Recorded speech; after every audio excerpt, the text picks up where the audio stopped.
दुनिया में सबसे ऊंचा मान मिलिट्री का होता है, जो सदा मार्शल के ऑर्डर पर चलती है। मौसम कैसा भी हो, परंतु मिलिट्री वाले कभी अपने फर्ज से पीछे नहीं हटते, देश की सेवा में तत्पर रहते हैं, सदा वक्त के पाबंद रहते हैं। ये तो सिर्फ जिस्मानी मिलिट्री है, जो सिर्फ एक भूखंड की सेवा करती है, और हमें तो बाबा ने रूहानी मिलिट्री कहा है, जिसको सारे विश्व की सेवा करनी है। ये बहुत ऊंची मिलिट्री है। क्या है? ऊंची मिलिट्री है। जैसे देश देशांतर में मिलिट्री होती है तो कितनी अटेंटिव रहती है, अलर्ट रहती है, तो ऐसे ही ये रूहानी मिलिट्री, इसको बहुत अलर्ट होकर के रहना है। तो आज रूहानी मिलिट्री जिस्मानी मिलिट्री की तरह अलर्ट और तैयार है क्या? वक्त के पाबंद हैं या वक्त बर्बाद करते हैं? जिस्मानी मिलिट्री को तो बहुत शारीरिक मेहनत करनी पड़ती है,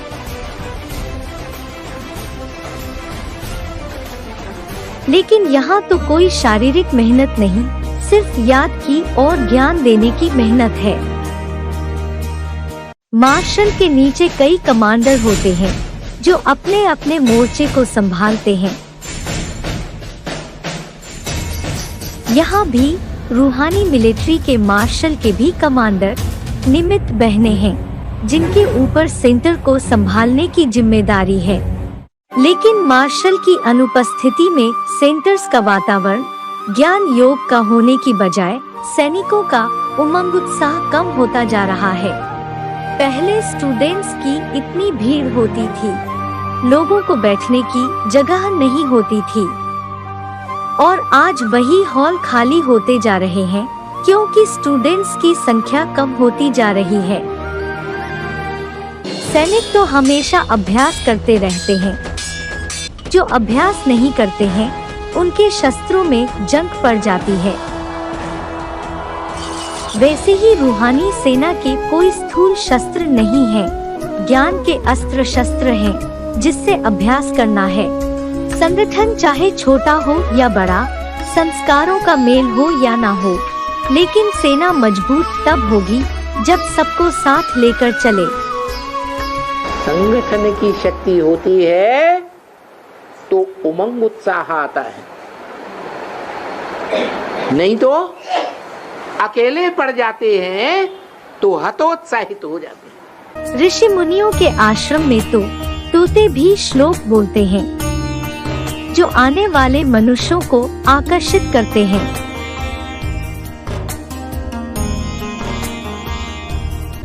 परंतु मधुबनों में कंठी वाले तोते, अर्थात जो ज्ञान की भूम करते हैं, वो कम देखने में आ रहे हैं। जंगल में रहने वाला एकलव्य सिर्फ गुरु की स्मृति करके राजकुमारों से आगे निकल गया। अच्छे योद्धा अकेले भी अभ्यास करके पूरी सेना पर भारी पड़ जाते हैं। स्वयं संगमयुगी आदि नारायण, जिनकी थीसिस को बनारस के प्रोफेसर ने पब्लिश नहीं करने दिया, जिनको ब्रह्मा कुमारियां ज्ञान सुनाने का मौका नहीं देती थी, और सेंटर से भी निकाल दिया। मेडिटेशन कमरे में भाई लोग मेडिटेशन कर रहे थे, तो मैंने भाइयों को कहा इस भाई को निकालो बाहर, तो वो निकलने तैयार नहीं था, लेकिन 4 भाइयों ने उसको पकड़ करके टिंगाटोली करके सीढ़ी से उतार दिया था। उसके बाद फिर वो नहीं आया है। 1969 से ही रेल के राही बन गए। सिंधी में एक गीत भी है ना, आई तार अल्लाह की हुआ रेल का राही। एक स्थान पर निश्चित रूप से रह भी नहीं पाए, तो भी हार ना माने, ज्ञान देते रहे। कभी बस स्टॉप पर, कभी पार्क में, तो कभी घर घर जाकर भी समझाते रहते थे। बाबा ने अव्यक्त वाणी में बोला है, कुमार जो चाहे सो कर सकता है, और इस वाक्य को प्रैक्टिकल सिद्ध करते हुए AIBV का एक बड़ा संगठन तैयार करके दिखाया, क्योंकि अपनी साधना के आधार पर सेवा की। लेकिन आज PB केस साधना की जगह साधनों में ही फंस गए हैं। धंधे धूरी की दुनिया में ही समय दे रहे हैं। गीता में बोला है, कर्म करना है, फल की इच्छा नहीं रखना है। परंतु अगर सेवा का रिजल्ट दिखता है तो सेवा करते हैं, नहीं तो ढीले पड़ जाते हैं। समय रेत की तरह निकल रहा है। दिन प्रतिदिन समय कम होता जा रहा है। जो सेकेंड पास हुआ वो दोबारा नहीं आता है। इतने बड़े विश्व में 195 कंट्रीज हैं, 550 करोड़ की आबादी है। ब्रह्मा कुमारियों ने बाप को नहीं जाना, फिर भी आत्मा का ज्ञान तो 133 देशों तक पहुंचा दिया है और आगे बढ़ते जा रहे हैं। लेकिन प्रजापिता ब्रह्मा कुमारियों के ऊपर तो बाबा ने स्वर्ग बनाने की जिम्मेदारी दी है, परंतु अभी तक पूरे भारत देश में भी बाप का संदेश नहीं पहुंचा पाए। बाबा के पास तो सब सेंटर्स का समाचार आता है। बाबा लिखते भी हैं, तुम्हारे सेंटर पर सर्विस कम चलती है, शायद तुम सोती हो और खाती हो। ऐसे भी है मुर्दे। अच्छा अच्छा खाना चाहिए, आराम चाहिए। याद रख लेना, अच्छी अच्छी ब्रह्मा कुमारियों के ऊपर ये ग्रहचारी भी बैठ जाती है, समझा ना? फिर उनकी सारी सर्विस ठंडी हो जाती है।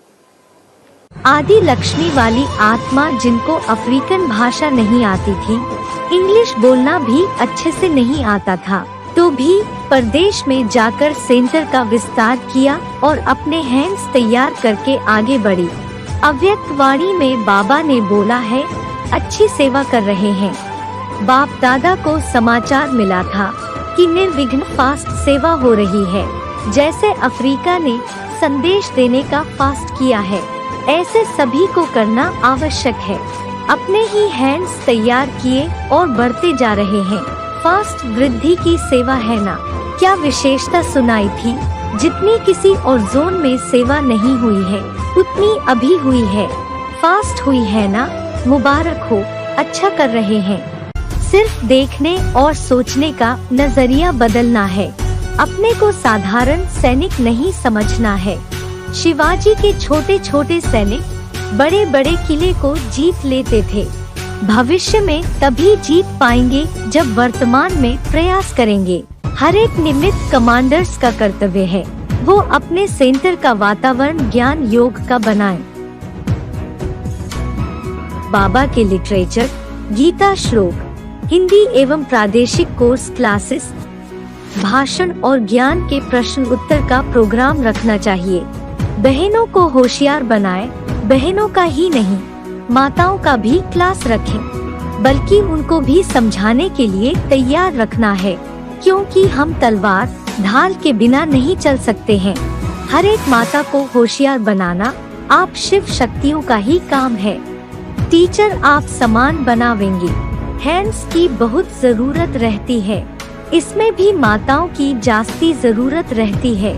चाहे कोई कितना भी ऑफिशियल काम में व्यस्त हो, भंडारा संभालने वाला हो या खेती करने वाला हो, परंतु बाप का बनकर बाप का परिचय देना सबको आना चाहिए, क्योंकि बाबा ने नाम ही रखा है शिव शक्ति पांडव सेना, इसलिए सभी को प्रैक्टिस करना जरूरी है। माताओं की सेवा करें ज्ञान की, पुरुषों की सेवा करें, कोई मना है क्या? जो सेवा पुरुष कर सकते हैं वही सेवा माताएं भी कर सकती हैं। माताओं कन्याओं की सेवा करनी चाहिए, भाइयों को भाइयों की सेवा करनी चाहिए। मुरली में बोला है, जैसे कोई घर में आता है तो उसे पानी तो पूछा जाता है न, अगर ऐसे ही चला जाए तो बुरा समझते हैं ना। ऐसे ही संपर्क में जो आए तो उसे बाप के परिचय का पानी जरूर पूछो। थोड़ा सुनाया तो पानी पूछा, सप्ताह कोर्स कराया तो ब्रह्मा भोजन कराया। कुछ ना कुछ देना जरूर, क्योंकि दाता के बच्चे हो। भगवत गीता में कहा है, भौतिक पदार्थों के दान से ज्ञान का दान देना विशेष अच्छा है। देने वाला व्यक्ति कभी खाली नहीं होता है।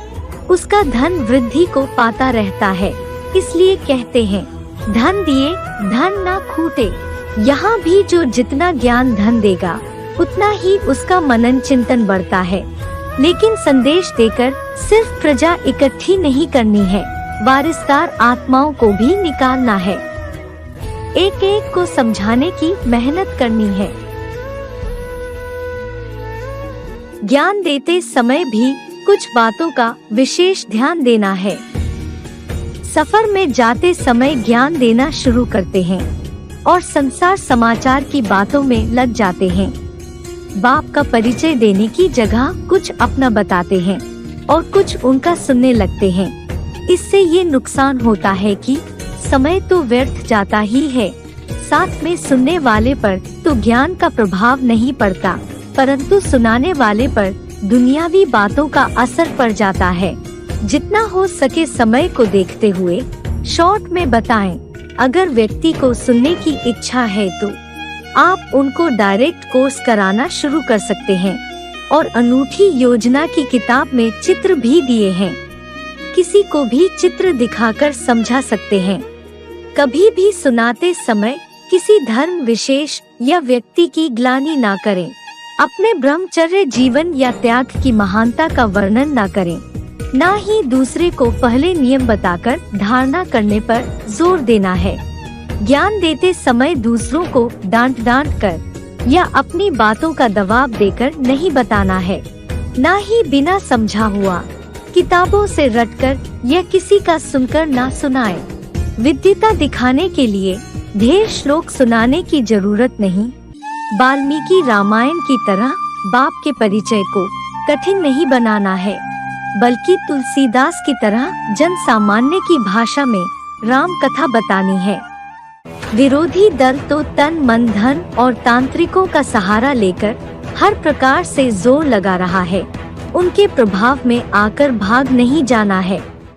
शिव बाबा के बने हैं तो प्राप्ति जरूर होगी, लेकिन अगर छोड़ दिया तो पूरी दुर्गति होगी। मधुबन छोड़ करके घर जावेंगे तो वहाँ माया मुंह फैलाई बैठी हुई है, आओ आप कर लेगी, खा जाएगी। मिलिट्री में चाहे बड़े ऑफिसर हो या छोटे, सबको सम्मान से ही देखा जाता है। जीतने पर यश मिलता है और मरने पर तिरंगा कफन मिलता है। सेना से भागने वालों का ना देश सम्मान करता है, ना समाज, ना ही परिवार। इसलिए गीता में भगवान ने अर्जुन को कहा, अगर तू धर्म युद्ध नहीं करेगा तो तेरी अपकीर्ति होगी, जो मौत से भी बढ़कर है। अभी महाभारत युद्ध सामने खड़ा है। तीर तलवारों का नहीं, बल्कि ज्ञान का युद्ध है। आज मुट्ठी भर पांडवों के सामने सारी दुनिया है। जिस कौरव सेना में वयोवृद्ध भीष्म पितामह अर्थात भगवान सर्वव्यापी का उल्टा ज्ञान फैलाने वाले और अपने को जगत गुरु कहलाने वाले कलयुग अंत के साधु सन्यासी हैं। कांग्रेसी नेतागण, धृतराष्ट्र के कौरव पुत्र, आसानी से ना मानने वाले अंधे कृष्ण भक्त, दुनिया के विनाश की सामग्री बनाने वाले मूर्ख साइंस घमंडी हैं और प्रजातंत्र शासन के पैदल अश्व या रथ रूटी अनेकों विभाग हैं। इसलिए हर पॉइंट ऑफ व्यू से ये सिद्ध करना है कि गीता ज्ञान दाता श्री कृष्ण बच्चा नहीं, बल्कि शिव शंकर भोलेनाथ है।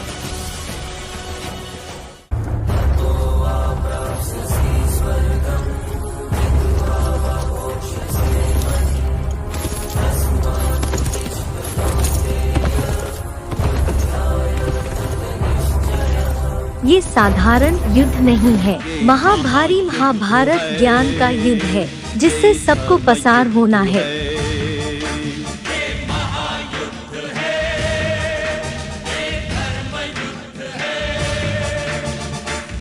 अभिमन्यु की तरह अधूरे ज्ञान का अभिमान करके विरोधियों के चक्रव्यूह में अकेले फंस नहीं जाना है।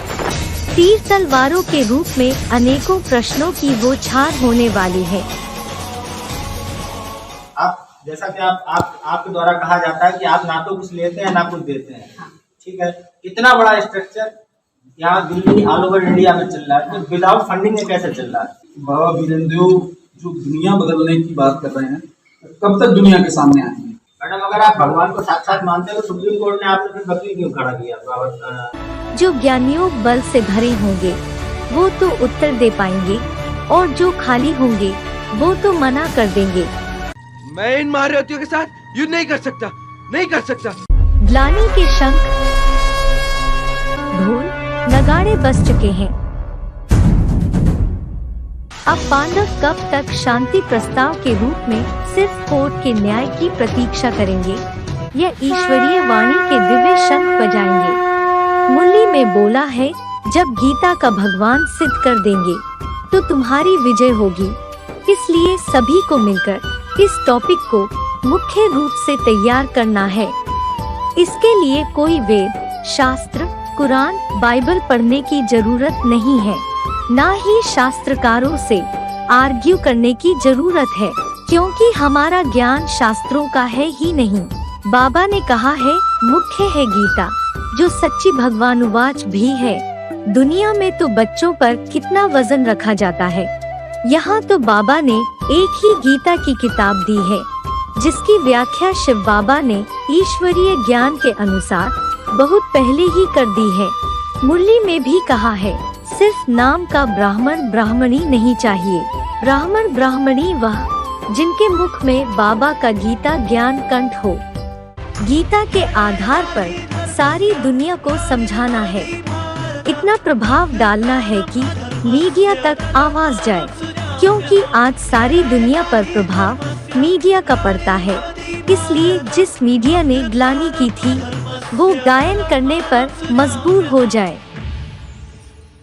और इन कंसी, जरासिंधी, शिशुपाल आदि सब विरोधियों का अंत होकर एक बाप की प्रत्यक्षता हो जाए, बाप का वायदा पूरा हो और सब कहें, हमारा बाप आ गया।